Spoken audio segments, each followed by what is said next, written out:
I just remember like I don't. Bert got mad at me, and it was like it made me very upset because it got out of hand. Huh? Still mad? Well, it wasn't about a real thing. Like I was on an Instagram Live, just doing a thing, and I was rambling on, like I do, and I was talking about Netflix, and basically what I said was that Netflix has created this cash grab culture where a certain echelon of comics can just do, pop-up shows shit-faced and make millions of dollars. Yeah. And I wasn't talking about Bert. Right. Do you know who I was talking about? Andrew. No. Who? Chappelle. So I was talking, Dave Chappelle. Yeah. and it's not an unknown thing. Yeah. He does a pop-up It was unknown show. to me, but... Yeah. But I decided just to be diplomatic and not mention names. And then somebody on fucking Instagram was like, talking about Kreischer. Oh, that's how it started. And then it picked up some traction in that world. I don't even know any of this is going on. Yeah. And on TikTok. Yeah, you saw it? Yeah. So I had no idea any of this is going on. Wow. And then I'm flipping through the stuff, and I saw Bert at the Comedy Store, before I knew anything, and he was like so shut down and weird. I'm like, what's going on? You good? He's like, yeah. And I'm like, what the fuck? Wow. Why, Bert? You never see Bert like that. Yeah. And then I'm scrolling and I see him on a podcast saying like, there's this guy who we were friends. If he's been on my show, I saw that. I've been on his show, and like he said some shit, and Rogan got in my ear and said he's not your boy and all this, and his name rhymes with, and I'm like, oh my God, How did this happen? Yeah. right? So then I'm like, this is crazy, and so I call Bert, and I'm like, dude, I wasn't talking about you. Wow.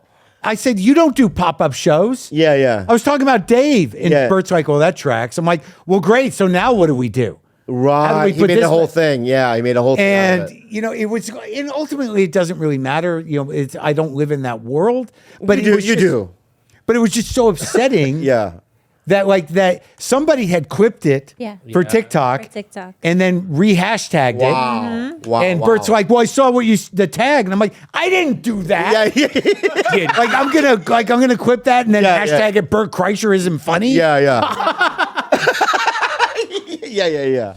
And it's I was the audience for that though, because I was like, oh, this is great. I had no idea what's going on.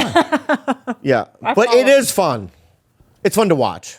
Yeah, but it's just like it put. It sucks for the friendship. Yeah. But it's fun. It's to just watch. and Rogan had bought it as well. He thought, but I really wasn't talking about him. Yeah. It's so funny because there's a comic that I just talked to. He's kind of famous, and he just basically said, "Marc Maron doesn't like me," and I go, "Do you know him?" He's like, "No, I could just tell." You know what I mean? Everyone thinks that about me. Who doesn't like? Can't. Some people just lock in with me immediately. But I told the guy, you're reading it wrong. You're 100% reading it wrong. Because you think so? I go, yeah. So who's this comic? I don't like him. Matt Rife? Yeah, I don't like him. It's just a joke. Yeah, it will. I don't know him. Yeah. I don't think I've ever met him. Yeah. And I have made comments like this is going to be a problem with me.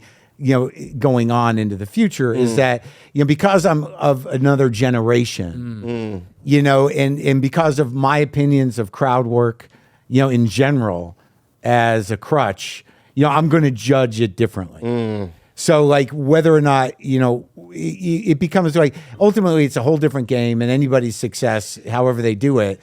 But like, I'm going to have this old timey kind of like, crowd work is something you should know how to do in case you have to. But to defend Matt in a sense, though, but the crowd work stuff is what made him viral, right? No, I get it. But that isn't essentially what he does. He has jokes and he has an act. How are they? I think some of them are okay. Some of them. Yeah. Interesting. Yeah. You qualified that.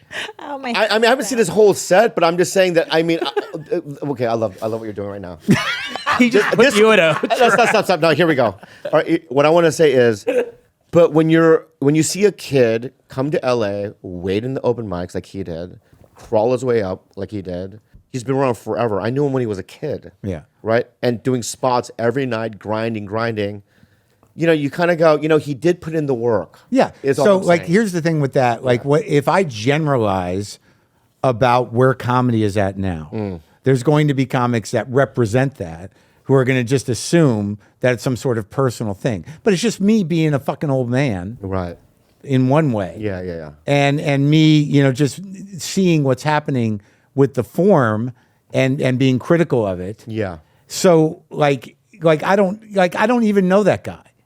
Like I don't know that I met him. Yeah. I've not really seen his act. But you have to do understand that these young guys look up to you because you're sort of like, They do? They do.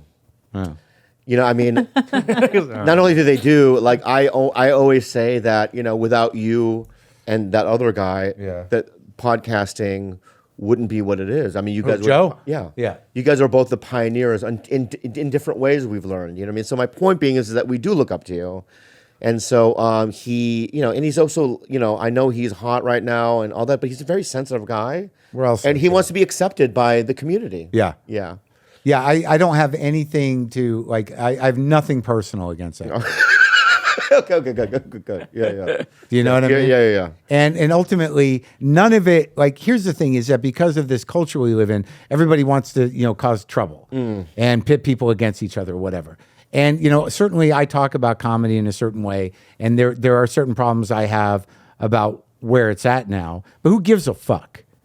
I mean, I want to ask, what are some of your problems then? About where it's at? Yeah. Well, it's just the model has changed. Like the out of TikTok, necessity. the little TikTok. Well, just out of viral, necessity. right, okay. When you spend your life, and you came up the same way, where you like, I want to be a headliner. I want to do the work. I want to have my hour, and and I'm going to go through all the ways to do it to get there, and put in the work and find myself and all that shit. When it becomes about something else, that putting asses in seats is relative to followers. Putting asses in seats is relative to you going and providing crowd work that they're expecting and all that stuff. To me, that it kind of what's the word I want? It disrespects the form that I came up, and it's just stupid shit. Yeah. But ultimately, the fact is, I've got my world, I've got my audience, I do well, and the rest of it on some level should just be the rest of it.